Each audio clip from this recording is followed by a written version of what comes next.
UGC net जून 2023, subject शिक्षा शास्त्र। Topic जो स्टार्ट करने जा रहे हैं वो हम स्टार्ट करने जा रहे हैं अनुसंधान यानी रिसर्च से। थोड़ा देखते हैं। अब पहले इसके कॉन्सेप्ट के बारे में थोड़ा हम बात करेंगे दोस्तों। तो इसको इंग्लिश में जो बोला जाता है वो बोला जाता है रिसर्च। क्या बोला जाता है? रिसर्च बोला जाता है। लेकिन हम इसकी उत्पत्ति दो शब्दों से कर सकते हैं। देखो, एक तो मान लीजिए यहां पर हमने रिसर्च लिख लिया और इसकी उत्पत्ति दो शब्दों से हुई है, रे प्लस सर्च, यानी बार बार। सर्च मीन्स होता खोजना, किसी तथ्य की जो बार बार खोज की जाती है उसे हम रिसर्च बोलते हैं। यानी आपको बताना है किसी तथ्य की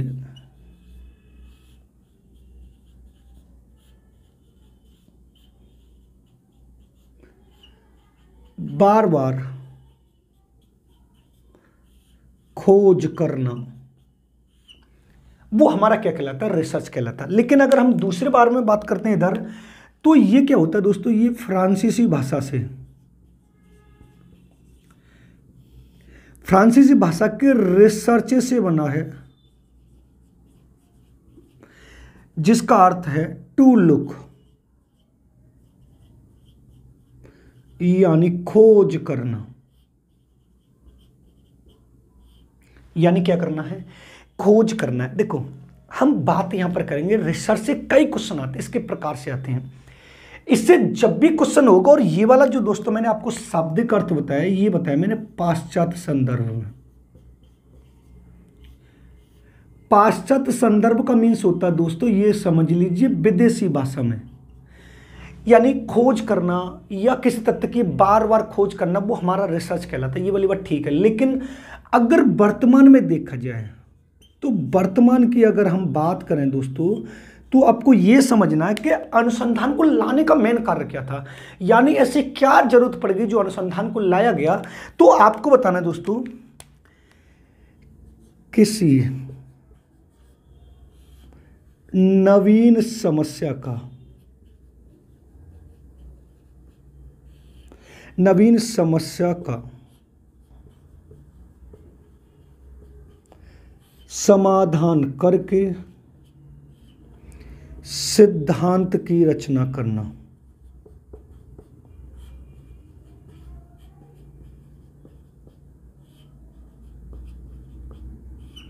क्या करना? सिद्धांत की रचना। देखो, अब समझ में आपके बात ये आनी चाहिए कि जो जितना भी प्रकार का रिसर्च किया जाएगा, जितना भी अनुसंधान किया जाएगा, जो भी शोध किया जाएगा, रिसर्च, अनुसंधान, खोज, ये सब एक ही नाम है। उसका जो मेन कार्य होगा, जो आपके सामने समस्या दी गई है, उस समस्या का समाधान करके किसी नए सिद्धांत का प्रतिपादन करना, वो ये समझ लीजिए हमारा क्या कहलाएगा?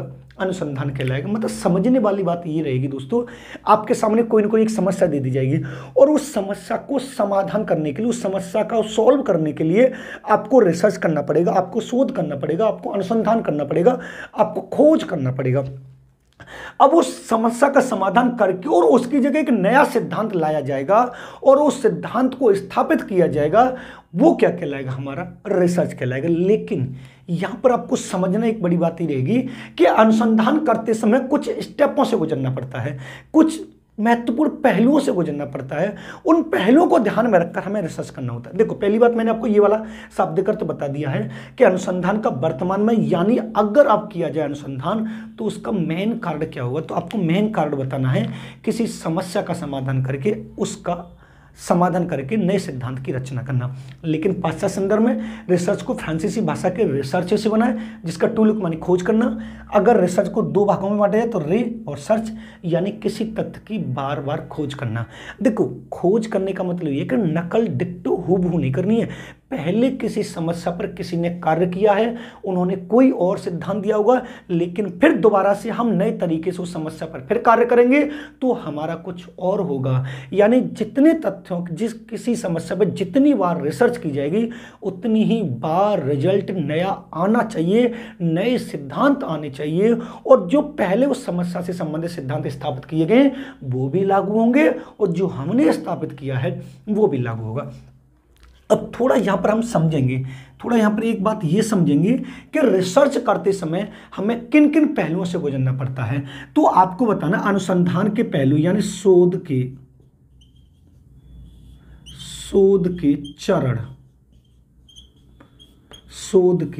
चरण।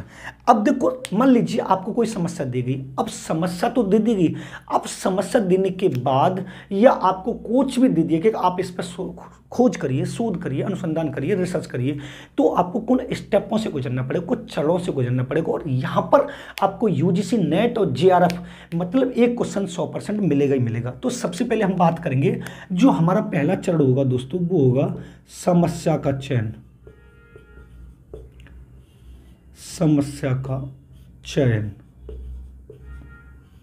दूसरा दोस्तों होगा परिकल्पना का प्रतिपादन।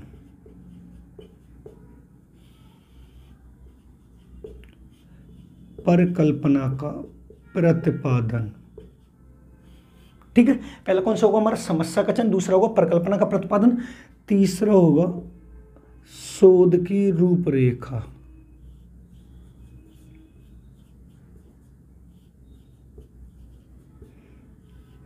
फिर उसके बाद दोस्तों होगा आंकड़ों का संकलन, जिसको हम डाटा बोलते हैं, आंकड़ों का संकलन। उसके बाद दोस्तों होगा आंकड़ों का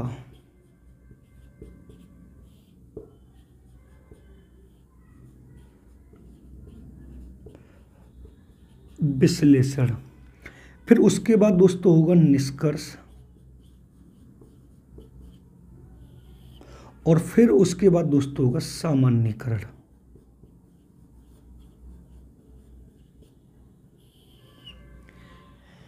ध्यान इतना रखना है कि जब भी हम किसी भी क्षेत्र में किसी भी समस्या का समाधान करने जा रहे हैं, किसी नए सिद्धांत का प्रतिपादन करने जा रहे हैं, तो हमें इन चरणों से होकर गुजरना पड़ता है। वेरी वेरी इंपॉर्टेंट है। ऐसा कोई भी पेपर नहीं है जिसमें ये रिसर्च से संबंधित ना आता हो। मैंने जो वीडियो स्टार्ट की है वो रिसर्च वाले पार्ट से की, जिसको आपका फर्स्ट पेपर में भी होगा और सेकंड पेपर में होगा। सेकंड पेपर जो हम पढ़ेंगे वो एजुकेशन शिक्षा शास्त्र से संबंधित पढ़ेंगे। ठीक है, अब बात यहाँ पर ये होती है दोस्तों कि मान लीजिए आपको कोई ऐसी समस्या दी गई, अब समस्या का समाधान करने के लिए आपको उस समस्या से संबंधित कुछ पहलुओं पर या उस अनुसंधान से संबंधित कुछ पहलुओं से गुजरना पड़ेगा। सबसे पहले बात जो आपसे क्वेश्चन जो पूछा जाता है, मोस्टली जो पूछा जाएगा वो ये पूछा जाएगा कि एक शोधकर्ता किसी भी क्षेत्र में शोध कार्य करना चाहता है, तो शोध कार्य करते समय सबसे पहले वो किस पद का चयन करेगा। देखो, तो आपको इतना ध्यान में रखना कि वो सबसे पहले जिस पद का चयन करेगा उसका है समस्या का चयन करना। अब इसका दूसरा नाम वो ये भी दे सकता है समस्या के क्षेत्र की पहचान करना, समस्या को परिभाषित करना, समस्या को जानना। यानी जिस क्षेत्र में हम जिस समस्या का समाधान करने जा रहे हैं या शोध करने जा रहे हैं या रिसर्च करने जा रहे हैं, तो सबसे पहले हमें पता तो चले कि समस्या है क्या। अब समस्या है क्या, समस्या को परिभाषित करना, समस्या को स्पष्ट करना, समस्या के क्षेत्र की पहचान करना, समस्या की पहचान करना, ये जो कार्य हैं वो एक शोधकर्ता का सबसे पहला स्टेप होगा। अब हमें समस्या का पता चल गया, फिर उसके बाद हमने परिकल्पना का प्रतिपादन किया। अब दोस्तों परिकल्पना दो प्रकार की होती है। जो परिकल्पना होती है वो दो प्रकार की होती है। अब परिकल्पना को थोड़ा बहुत मैं आपको यहां पर बता देता हूं। मान लीजिए परिकल्पना जो होगी वो दो प्रकार की होगी। तो सबसे पहले देख लेते हैं हम परिकल्पना।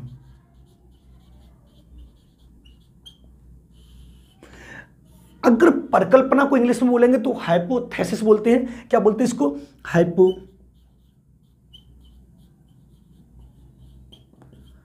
अब बात ये नहीं है कि इसको हाइपोथेसिस बोलते हैं, मेन कारण ये है कि परिकल्पना का शाब्दिक अर्थ क्या होता है, परिकल्पना को लाया क्यों गया है, परिकल्पना शब्द आया क्यों, किस लिए आया है, तो आपको बताना है किसी समस्या का किसी समस्या का संभावित कथन, संभावित समाधान, ऐसे कर लेना आप। किसी समस्या का संभावित जो समाधान होता है वो हमारा क्या कहलाता है? परिकल्पना। लेकिन इसको और इजी कर लें। परिकल्पना दो शब्दों से मिलकर बना है, पर धन कल्पना। परिकल्पना को एक और वे में कर सकते हैं। मान लीजिए परिकल्पना को एक और वे में करें तो अनुमान लगाना, अनुमान लगाना। अब बात यहां पर ये होती है कि परिकल्पना का अनुमान लगाना, अनुमान किसका लगाया जाएगा? जो हमें समस्या दी गई है उस समस्या का जो अनुमान लगाया जाता है दोस्तों, वो हमारा क्या कहलाता है? वो परिकल्पना कहलाती है। और परिकल्पना जो होता है किसी समस्या का संभावित समाधान कहलाता है। मान लीजिए आपको कोई समस्या ऐसी दी गई है, मान लीजिए आपको समस्या दी गई है कि 11वीं पंचवर्षीय योजना के तहत ग्रामीण क्षेत्र और शहरी क्षेत्रों के जो छात्र और छात्र, उन दोनों का शैक्षिक तुलनात्मक अध्ययन करना है। अब इन दोनों से संबंधित जो आप कल्पना करेंगे कि यार मुझे लगता है कि शहर के लोग ज़्यादा पढ़े लिखे हैं, मुझे लगता है गांव के छात्र या छात्रा, लड़के लड़की कम पढ़े लिखे हैं, तो ये जो हम अनुमान लगा रहे हैं ये समस्या का समाधान करने तो लगा रहे हैं और समस्या का समाधान क्लियर नहीं कर रहे हैं। संभावित अनुमान एक बिल्कुल बोलते ना एडजेक्ट नहीं है, मतलब मेरा अनुमान ये कह रहा है कि भैया मुझे लगता है कि शहर में ज़्यादा पढ़े लिखे छात्र छात्रा हैं अपेक्षा गांव की। तो ये अनुमान ही तो चल रहा है दोस्तों, ये परिकल्पना तो हो रही है, क्योंकि समस्या का संभावित समाधान, समस्या का अनुमान समाधान जो होता है वो हमारा क्या कहलाता है? वो हमारी परिकल्पना कहलाती है। क्लियर है? लेकिन यहां पर परिकल्पना हमें दो प्रकार से लेनी होती है। यहां पर जो परिकल्पना होगी दोस्तों वो दो प्रकार से होगी। कौन सी होगी? पहली होगी शून्य परिकल्पना, पहली होगी दोस्तों शून्य परिकल्पना, और दूसरी होगी दोस्तों विकल्प परिकल्पना। दूसरी कौन सी होगी? विकल्प परिकल्पना। दूसरी कौन सी होगी हमारी? विकल्प परिकल्पना। अब देखो समझना, एक शोधकर्ता शोध कार्य करेगा तो शोध कार्य करते समय दो प्रकार की परिकल्पना को अपने शोध में प्रयोग करेगा, लेकिन उसका मेन फोकस किस पर रहेगा?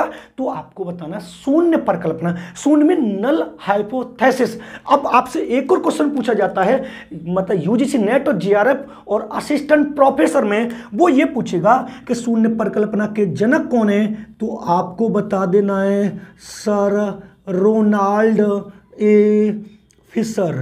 सर रोनाल्ड ए फिशर जो हैं इसके जनक हैं। और आपसे ये पूछे कि शून्य परिकल्पना किस देश का है? तो आपको बता देना है जर्मनी का। इसको इंग्लिश में बोलते हैं नल हाइपोथेसिस। इसका अलग से एक चैप्टर है जो हमसे पढ़ा है, अलग से पढ़ा है। अब बात हम यहां पर कर रहे हैं परिकल्पना, अनुमान लगाना। अब शून्य परिकल्पना क्या होती है थोड़ा इधर समझें। मान लीजिए ये है शून्य परिकल्पना, शून्य परिकल्पना, और दूसरी है विकल्प परिकल्पना। अब मान लीजिए ये हमारी एक समस्या है, ये हमारी एक समस्या है, और इस समस्या का समाधान करने के लिए सबसे पहले हमें शून्य परिकल्पना का निर्माण करना पड़ेगा, एक अनुमान लगाना पड़ेगा कि मान लीजिए इसका संभावित अनुमान ये हो सकता है। अब मान लीजिए एक समस्या का नाम हम रखते हैं, मान लीजिए मैंने आपको बताया कि शहरी क्षेत्र की अपेक्षा ग्रामीण क्षेत्रों के तुलनात्मक अध्ययन है। तो मैंने आपको यहां बताया कि शहर के जो छात्र छात्राएं वो ज्यादा पढ़े लिखे हैं कि गांव के ज्यादा पढ़े लिखे हैं। तो मैंने दो परिकल्पना बनाई कि शहर के जो माता पिता हैं वो शिक्षा के प्रति जागरूक हैं, यानी शहर के जो माता पिता हैं, समझना, शहर के जो माता पिता हैं वो शिक्षा के प्रति कैसे हैं? जागरूक हैं, जबकि गांव के जो माता पिता हैं ये शिक्षा के प्रति जागरूक नहीं है। कैसे नहीं है? नहीं है। अब मैंने दो अनुमान लगाए हैं, मतलब मुझे ये समझना है कि गांव के छात्र छात्रा ज़्यादा होशियार हैं कि शहर के ज़्यादा होशियार हैं। अब इनको जानने के लिए मेरे दिमाग में दो पॉइंट आ रहे हैं कि मुझे लगता है शहर के छात्र छात्रा ज्यादा होशियार है अपेक्षा गांव के की। इसका मेन कारण जो मेरे हिसाब से कल्पना चल रही, अनुमान चल रहा है, क्लियर बात नहीं हो रही मेरे हिसाब से, क्योंकि माता पिता जो हैं शहर के वो शिक्षा के प्रति जागरूक हैं, अपेक्षा माता पिता गांव के हैं वो शिक्षा के प्रति जागरूक नहीं है। अब ये 2 पॉइंट जो मैंने लिए हैं ये क्या है दोस्तों, ये है शून्य परिकल्पना। अब शून्य परिकल्पना का शब्द अर्थ ये होता है कि मान लीजिए जो मैंने अनुमान लगाया है अगर वो सही साबित हो गया तो वो किसका रूप ले लेगा, विकल्प परिकल्पना का। मान लीजिए ये मैंने जो अनुमान लगाया है कि शहर के माता पिता शिक्षा के प्रति अधिक जागरूक हैं अपेक्षा गांव के लोगों की, तो अगर ये मेरा अनुमान सही साबित हो गया तो ये शून्य परिकल्पना क्या बन जाएगी, विकल्प परिकल्पना। अगर ये गलत साबित हो गई फिर दोबारा से एक और नया अनुमान लगाएंगे, फिर वो गलत हो गई फिर और दोबारा से अनुमान लगाएंगे। यानी एक शोधकर्ता शोध कार्य करते समय शून्य परिकल्पना का निर्माण करेगा जब तक उसका अनुमान सही साबित न हो जाए, और अगर सही साबित हो गया तो वो फिर किसका रूप ले लेती है, विकल्प परिकल्पना का रूप ले लेती है। अब आपको समझना क्या है, देखो 2 पॉइंट ऐसे भी पूछे जाते हैं, निम्नलिखित में से सही कथन की पहचान कीजिए, और जो क्वेश्चन आता है वो शून्य परिकल्पना और विकल्प परिकल्पना से आता है। अब आपको यह समझ में आ गया होगा कि जब एक अध्यापक या एक शोधकर्ता किसी समस्या का समाधान करने के लिए जो अनुमान लगाता है वो कौन सी परिकल्पना कहलाती है, शून्य परिकल्पना कहलाती है। अगर जो उसने अनुमान लगाया है वो सही साबित हो गया तो विकल्प हो जाएगी, अगर सही साबित नहीं हुआ तो ये समझ लीजिए फिर वो शून्य रहेगी। लेकिन यहां पर एक पॉइंट आपको क्लियर ये करना पड़ेगा, देखो शून्य परिकल्पना शून्य और दूसरी है दोस्तों विकल्प परिकल्पना, दूसरी है विकल्प परिकल्पना। इससे 2 क्वेश्चन कंपलसरी मिलेंगे कि निम्नलिखित में से सही कथन की पहचान कीजिए। परिकल्पना से संबंधित थोड़ा डिटेल में जा चुके हैं तो कोई बात नहीं। परिकल्पना का शाब्दिक अर्थ होता है किसी समस्या का संभावित समाधान, परिकल्पना होता है अनुमान लगाना। परिकल्पना 2 प्रकार की होती है, शून्य परिकल्पना और विकल्प परिकल्पना। शून्य परिकल्पना के जो जनक हैं दोस्तों वो है सर रोनाल्ड ए फिशर और जर्मनी का है। और इसका जो अगर ये पूछे इसका सिंबल क्या है तो आपको बता देना H0 यानी नल हाइपोथेसिस। अब समझना क्या है, मैं इधर समझाने की कोशिश कर रहा हूं आपको कि एक होती है शून्य परिकल्पना और एक होती है विकल्प परिकल्पना। अब मान लीजिए एक शोधकर्ता शोध कार्य कर रहा है, शोध कार्य करते समय सबसे पहले किस परिकल्पना को लेके आएगा, शून्य परिकल्पना को। जो उसने अनुमान लगाया है अगर वो गलत साबित हो गया तो दोबारा से फिर शून्य परिकल्पना को लेके आएगा। लेकिन जो उसने अनुमान लगाया है अगर वो सही साबित हो गया तो फिर वो किसका रूप ले लेगी, तो आपको बताना वो विकल्प परिकल्पना का रूप ले लेगी। कहने का मतलब ये है दोस्तों कि अगर शून्य परिकल्पना स्वीकार होगी, अगर शून्य परिकल्पना स्वीकार होगी, अगर शून्य परिकल्पना स्वीकार होगी तो विकल्प परिकल्पना कैसी होगी, अस्वीकार होगी, अस्वीकार होगी। यानी शून्य परिकल्पना को स्वीकार करना इसका मतलब हमने जो अनुमान लगाया था वो गलत है तो विकल्प परिकल्पना अस्वीकार होगी। लेकिन अगर विकल्प परिकल्पना स्वीकार होगी, अगर विकल्प परिकल्पना स्वीकार होगी तो शून्य परिकल्पना कैसी होगी, अस्वीकार होगी। क्योंकि शून्य परिकल्पना को बनाते समय वो ये अनुमान लगा के चलता है कि मैं जो अनुमान लगा रहा हूं उसका कोई उससे संबंध नहीं है। अगर संबंध स्थापित हो गया, सही साबित हो गई तो वो कौन सी परिकल्पना बन जाएगी, विकल्प परिकल्पना बन जाएगी। अगर नहीं सही संबंध स्थापित हुआ तो फिर कैसी रहेगी, शून्य की शून्य रहेगी। अब 2 प्रकार की परिकल्पनाएं, शून्य और विकल्प। अभी बहुत सारी हैं, एक दिशायुक्त होती है, एक साधारण होती है, एक विशिष्ट होती है, एक विषम स्तर की होती है। वो हम अलग से जो परिकल्पना का चैप्टर उसमें पढ़ेंगे। अब आपको समझना क्या है कि शून्य परिकल्पना को एक छात्र या शोधकर्ता स्वीकार करेगा तो विकल्प परिकल्पना को अस्वीकार करेगा। निम्नलिखित में से सही कथन की पहचान कीजिए। अगर एक शोधकर्ता शोध कार्य करते समय शून्य परिकल्पना को स्वीकार करता है तो विकल्प परिकल्पना को क्या करेगा, अस्वीकार करेगा। फिर दूसरा पॉइंट ये होता है अगर एक शोधकर्ता विकल्प परिकल्पना को स्वीकार करता है तो शून्य परिकल्पना को अस्वीकार करेगा। जैसे प्रथम प्रकार की त्रुटि, द्वितीय प्रकार की त्रुटि, वन टेल टेस्ट यानी एक पुच्छीय परीक्षण और 2 पुच्छीय परीक्षण, ये 2 एक दूसरे से गुथे हुए हैं। क्लियर हो गया, समझ में आ रहा है? बहुत सरल और आसान भाषा में समझा रहे हैं। उसके बाद होता है शोध की रूपरेखा। ये जो मैंने बाकायदा चरण लिखा है ना, ये इसमें से क्वेश्चन 100% मिलेगा, 100% यहां से मिलेगा। अब शोध की रूपरेखा मतलब क्या होता है? एक फॉर्मेट तो बनाएंगे ना, step by step, step by step, step by step, वो करना है। फिर उसके बाद डाटा कलेक्ट करना है। अब डाटा कलेक्ट किया हमने बहुत सारा, डाटा कलेक्ट करने के बाद फिर उसको एनालिसिस करेंगे कि कौन सा डाटा हमारी समस्या से संबंधित है, कौन सा डाटा हमारी समस्या से संबंधित नहीं है। फिर उसके बाद डाटा कलेक्ट करने के बाद डाटा का एनालिसिस करेंगे, आंकड़ों का संकलन करेंगे। अब बात यहां पर ये आती है दोस्तों कि पहले निष्कर्ष आएगा कि सामान्यीकरण आएगा, यानी निष्कर्ष आएगा लास्ट में कि सामान्यीकरण आएगा। देखो अब बात थोड़ा समझने की, यहां पर दो चीजें हैं, निष्कर्ष क्या होता है और सामान्यीकरण क्या होता है। देखो सामान्यीकरण ये होता है कि जब दो वस्तुएं होती हैं, सामान्यीकरण का मीन्स होता है, मान लीजिए एक वस्तु ये है और एक वस्तु ये है, इन दोनों वस्तुओं में अच्छाई और बुराई एक दूसरे की जान के, और जो कॉमन अंक देखे जाते हैं, कॉमन पॉइंट देखे जाते हैं कि हाँ भाई इस वाले में ये वाला पॉइंट भी दिखाई दे रहा है, इस वाले में ये वाला पॉइंट भी दिखाई दे रहा है, तो इसका मतलब ये है कि इसमें कुछ न कुछ सिमिलरिटी है। अब बात यहां पर ये आती है कि निष्कर्ष, मान लीजिए देखो समझना, मैं आपको फिर समझाने की कोशिश कर रहा हूं, इधर समझते हैं। मान लीजिए एक ये है और एक ये है।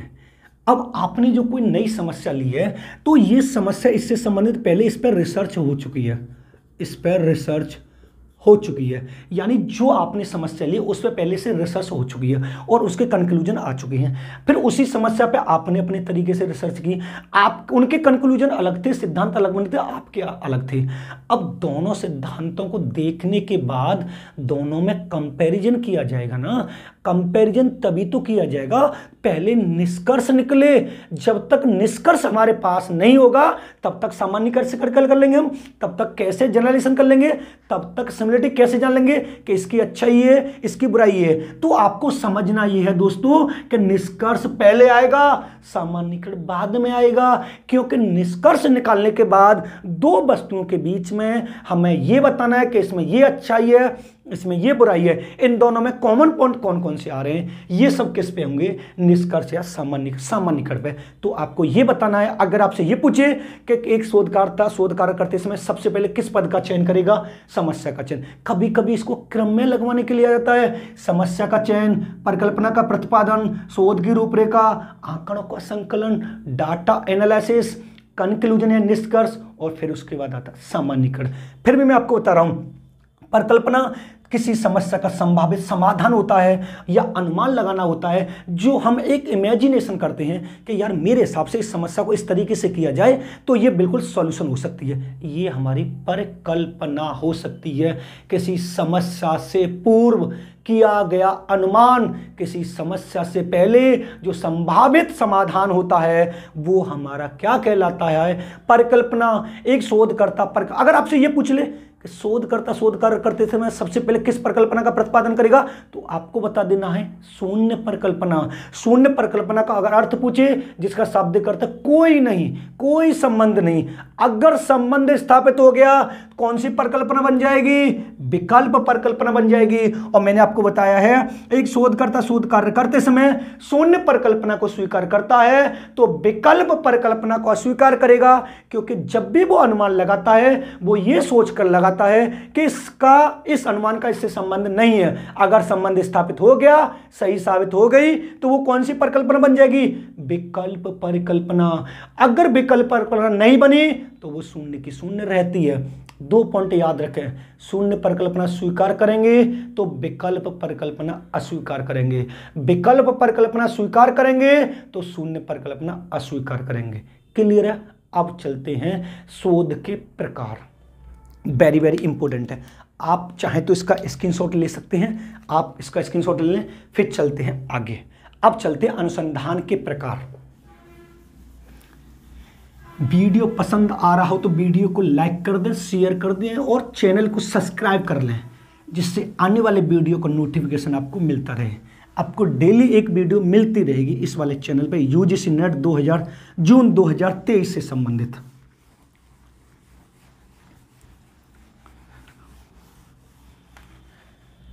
अब बात यहां पर आती है अनुसंधान के प्रकार, यानी शोध के प्रकार।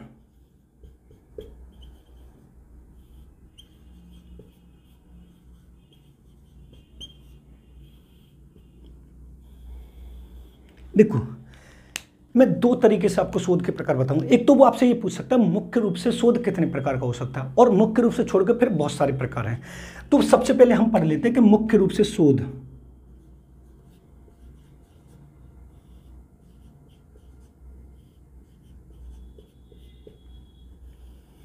अब मुख्य रूप से जो शोध होता है वो दोस्तों वो तीन प्रकार का होता है। पहला होता है मौलिक अनुसंधान,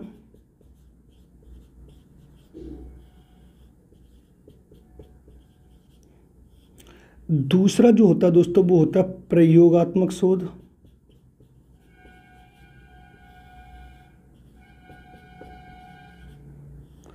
तीसरा जो होता है दोस्तों वो होता है क्रियात्मक अनुसंधान या क्रियात्मक शोध।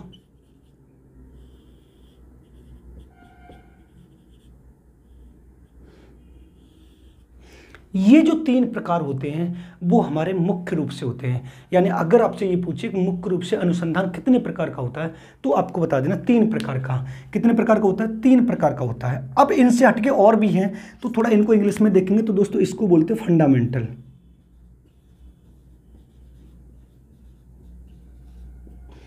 फंडामेंटल रिसर्च, इसको बोलते हैं दोस्तों एप्लाइड रिसर्च,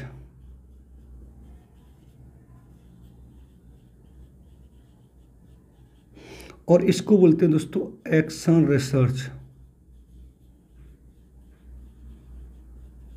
इसको क्या बोलते हैं? Action research. देखो अब इनसे हटके अगर तीन को और आगे कौन सा आता है तो नेक्स्ट आता है घटनोत्तर अनुसंधान।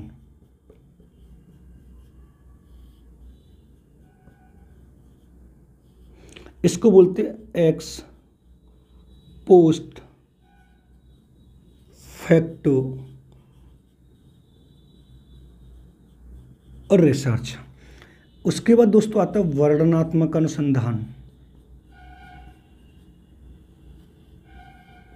वर्णनात्मक शोध। इसको बोलते हैं डेस्क्रिप्टिव।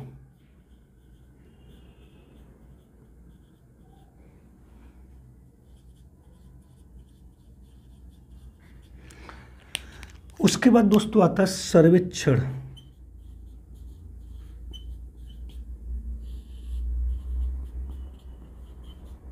इसको बोलते हैं ऑब्जर्वेशन।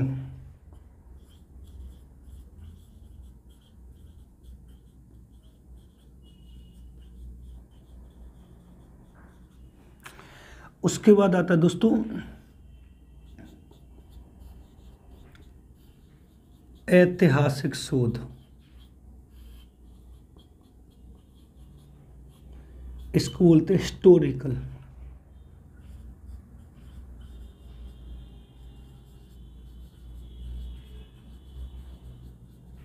इसको क्या बोलते हैं? हिस्टोरिकल। उसके बाद आता है दोस्तों फिनोमिनोलॉजिकल रिसर्च। फिनोमिनोलॉजिकल।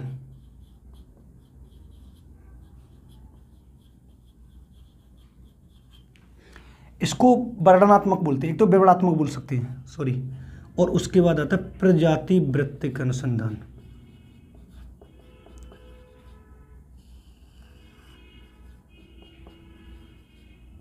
इसको बोलते हैं एथनो मैथोडोलॉजिकल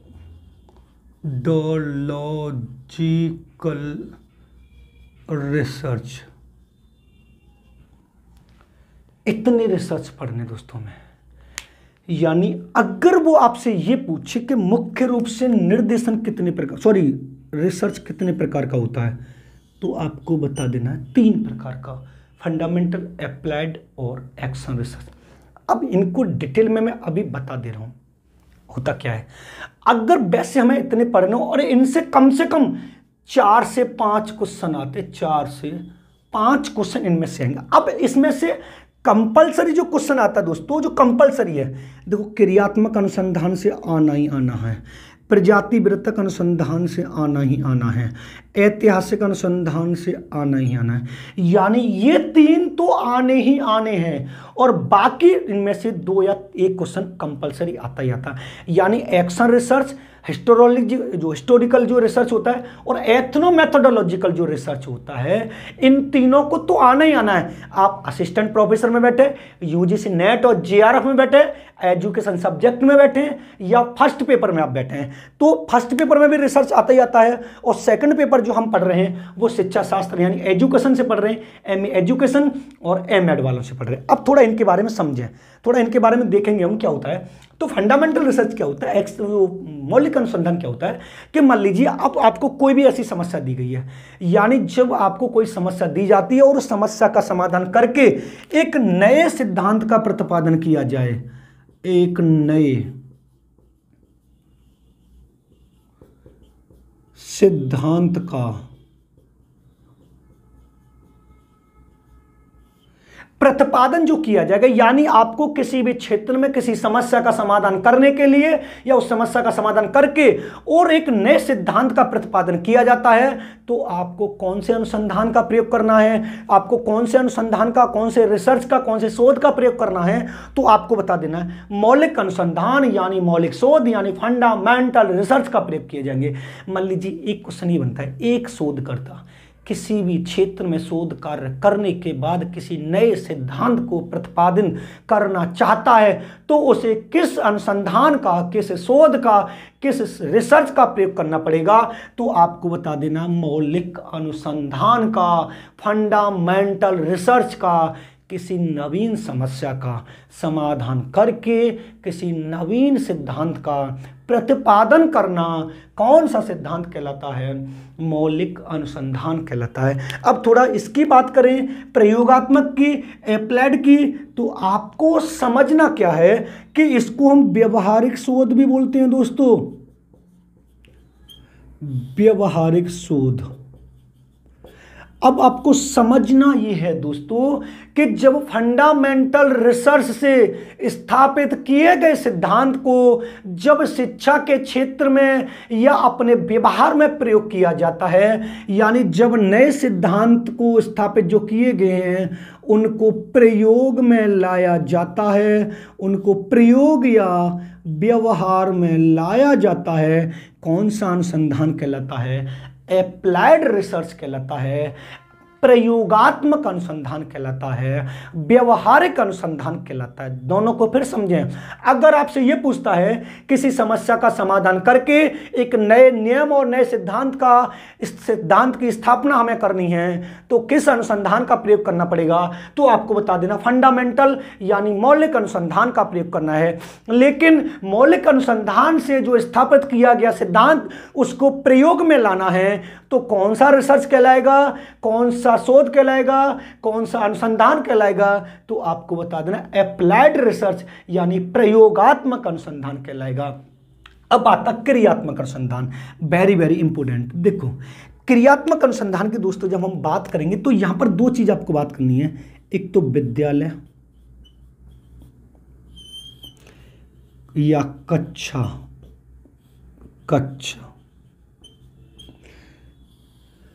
इनसे संबंधित जो भी समस्या होगी, क्रियात्मक अनुसंधान जो होगा, यानी एक तो स्कूल है, स्कूल कॉलेज है, यानी जो भी हमारा स्कूल कॉलेज है विद्यालय है, और उसके अंदर जो क्लास है उनकी जो समस्या है उस समस्या का तात्कालिक समाधान करना,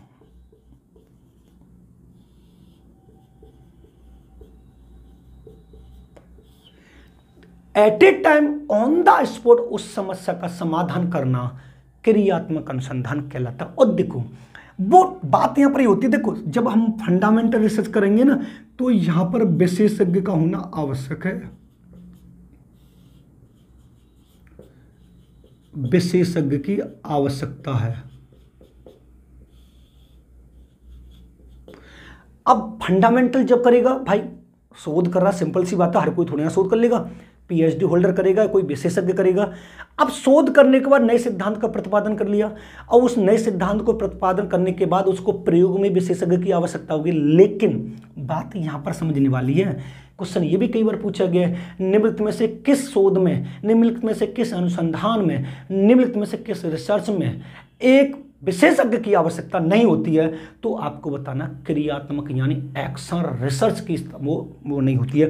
अब आपसे ये पूछेगा कि एक्शन रिसर्च को लाने का मैंने उद्देश्य क्या था, तो आपको बताना विद्यालय और कक्षा कक्ष की तात्कालिक समस्या के समाधान के लिए, यानी तात्कालिक समस्या का जो समाधान हमें करना पड़ता है at a time on the spot, उस समस्या का समाधान हमें करना है तो किस अनुसंधान का प्रयोग करना पड़ेगा दोस्तों, तो आपको बताना क्रियात्मक अनुसंधान का, एक्शन रिसर्च का हमें प्रयोग करना पड़ेगा। मान लीजिए स्कूल में मतलब लेक्चर चल रहा है, शिक्षण प्रक्रिया चल रही है, अगर उस स्कूल में फर्नीचर की व्यवस्था नहीं है, कोई बेंच टूट गया, चौक नहीं है, डस्टर नहीं है, मार्कर नहीं है, पंखा खराब हो गया, तो एट ए टाइम उस समस्या का समाधान करने के लिए किस अनुसंधान का प्रयोग करेंगे, क्रियात्मक अनुसंधान का। लेकिन बात तो यहाँ पर ये वाली आती नहीं है कि सर इसमें विशेषज्ञ होना जरूरी है, नहीं नहीं, आपको ये बताना है कि इसमें विशेषज्ञ की आवश्यकता नहीं है, विशेषज्ञ आवश्यक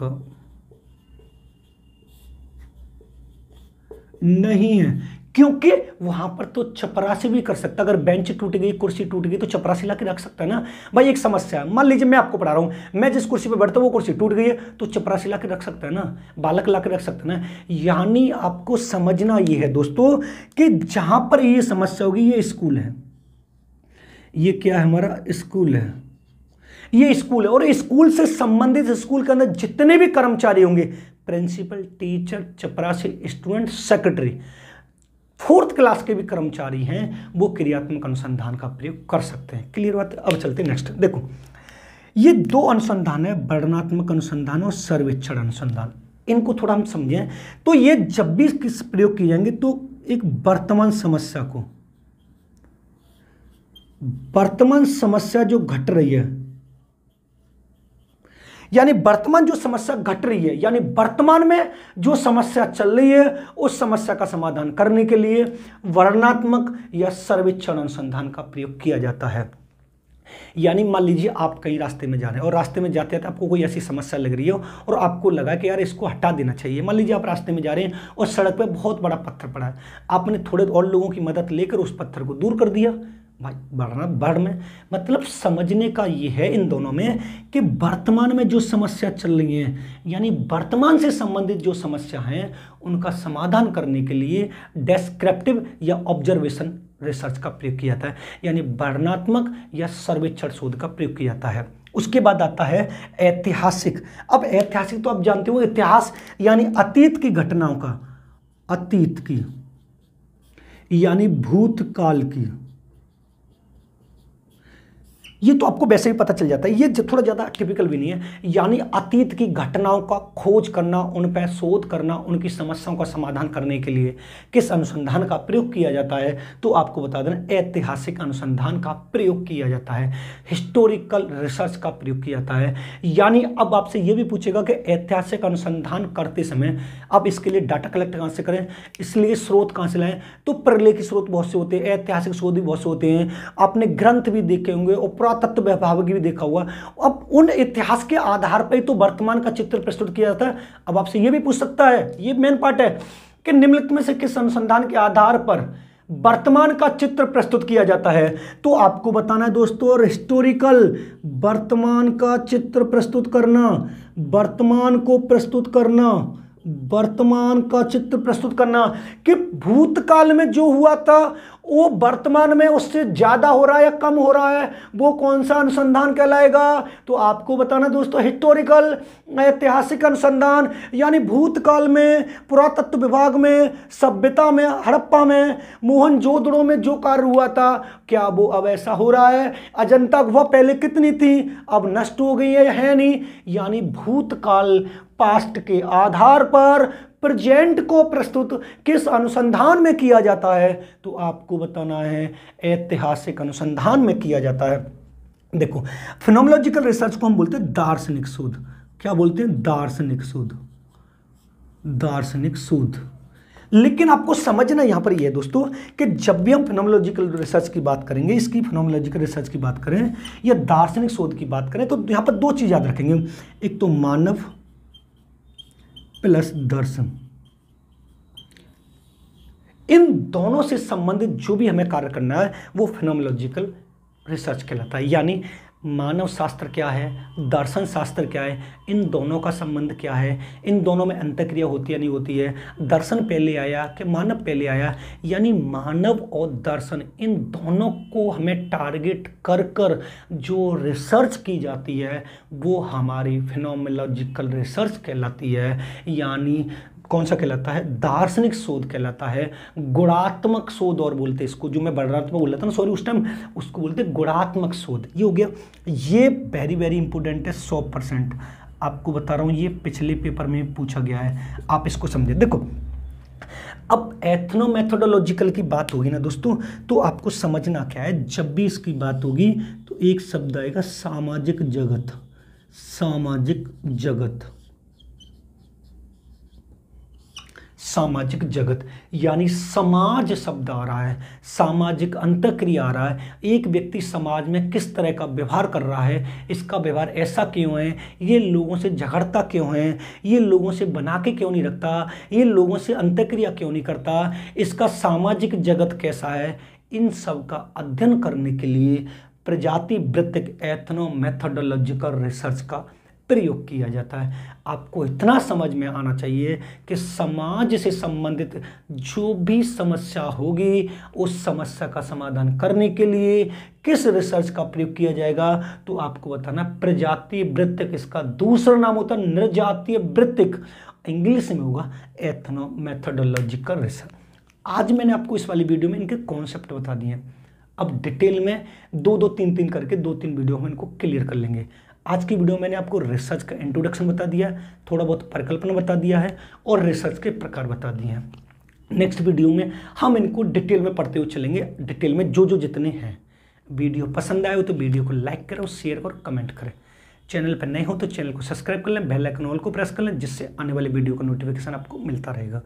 इस वाले चैनल पे आपको यूजीसी नेट एजुकेशन सब्जेक्ट और फर्स्ट पेपर का teacher aptitude, research aptitude, communication, higher education से संबंधित आपको वो वाले यूनिट पढ़ाए जाएंगे, 4 यूनिट यू वाली है, और असिस्टेंट प्रोफेसर की भी चल रही है, और UP TET, C TET, super psychology, pedagogy, तो इस पर ऑलरेडी चलती है। आप इसका स्क्रीनशॉट ले सकते हैं। मिलते हैं नेक्स्ट वीडियो में। धन्यवाद। चैनल को सब्सक्राइब जरूर करिएगा, बड़ी मेहनत से आपको पढ़ा रहे हैं। धन्यवाद दोस्तों।